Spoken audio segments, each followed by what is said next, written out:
Hey, thanks for coming to my YouTube finance channel. If you're interested in learning about stocks, you're at the right place.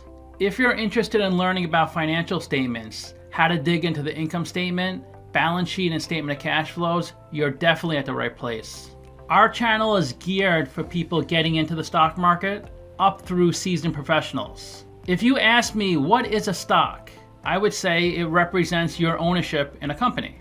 For example, if you and your friends started a small business where you split everything, your stake in that company is 50%.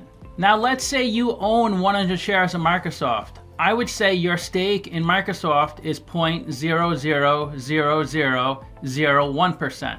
If you ask me what is Goodwill, I would say Goodwill is the premium you pay when you acquire another company.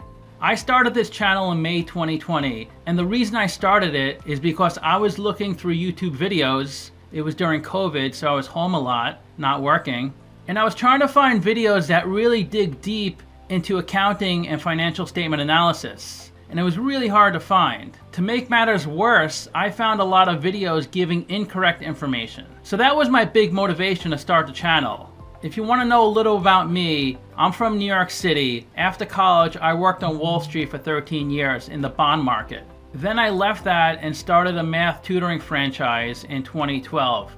Then over the next 10 years, I ran that business and grew it a ton and sold it. That was at the end of 2021. Since then, I've been doing consulting and helping my wife grow her business. I usually make 3 to 5 videos a week, and oftentimes I'll pick a company and tell you whether it's overvalued or undervalued. In the video, I walk you through their financial statements and explain each topic, as well as highlighting positive and negative trends. I also do a lot of live streams where I can answer your questions directly. I make a lot of how-to videos talking about inflation, taxes, dividends, etc. The purpose of this channel is to explain financial topics in a way that makes sense. If you feel you can benefit from anything I mention, please subscribe.